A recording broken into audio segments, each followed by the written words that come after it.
First, the good news. According to the World Economic Forum report on the future of jobs, AI, artificial intelligence, will have created 133 million new roles in the workplace by 2025.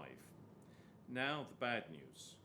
Those 133 million new jobs will displace 75 million existing jobs. My message is, we can no longer sit and wait. Jobs that have never existed before will require new skills. Skills that we still have to learn. Skills we are not teaching today. Scary as it sounds, 50% of the jobs available today weren't known 20 years ago. So we can adapt. We've been here before. Henry Ford is supposed to have said, if I'd asked people what they wanted, they'd have said, a faster horse.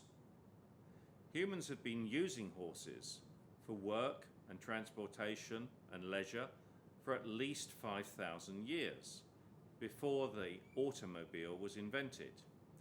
It only took 28 years from Carl Benn's first gasoline-powered carriage in 1885 to Ford's Model T in 1913 for the automobile to establish itself. Think about all those horse-linked jobs lost.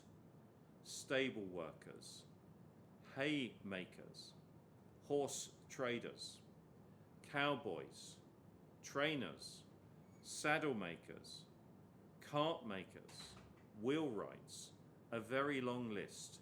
A whole economy built on the horse, gone almost overnight. But replaced by a steel industry, a thirst for oil, mechanics in multiple garages in every small town, big town and city. A whole new economy. In today's world, progress is speeding up. New skills required are radically more complex. People who are fluent in computer language, people who can code, people who can maintain computer hardware and software are at the front of the queue. Individuals who are skilled in science and technology will be in demand. Well, at least for a short time. However, AI will be trained to code its own software, design and construct itself and its next version, then maintain itself. But in the meantime, there will be millions of jobs created in rebuilding infrastructure for life where 5G Wi-Fi connectivity will be beamed from space. Do you know in the next 5 years, a minimum of 20,000 satellites will be launched, totally changing telecommunications? This will bring connectivity to all corners of the globe, opening up opportunities for everyone who is willing to grab them. But people have to be proactive to create their own work. Work will be a project-driven, assignment-driven task or concept. No longer will you have a 40-year career in one company. Which is why education needs to get its act together. We have to teach our children to be creative, to be self-starters, to be self-motivated, to jump at the opportunities, because there's going to be a lot of competition out there. So people need to create for themselves. Some examples. Well-being and mental health will become a major focus.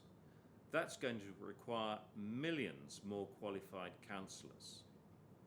Most of us are going to live to a much older age, 100 plus becoming the norm, making caring another major area of growth.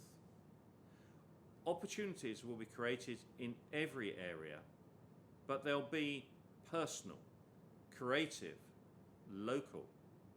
Another example, start a new fractional shop, renting everything that you don't need to own. Think Airbnb for all the occasionally used assets. Your stock can come from your own home, your own lawnmower or ladder, something that you only use once a month or even once a year. Let's rent it. Then, collection of every kind of waste to recycle. This will be a very big business. Start a recycling business, because soon everything will need to be recycled. And if you're really positive, collect all those old satellites in space. Another idea, chatterers, my own definition. This will definitely be a new style of job. People paid to talk and provide human interaction. But right at the top of the scale, maybe you'd like to become an explorer. In 3 years, a number of competing rockets will be on the way to Mars, with human explorers on board.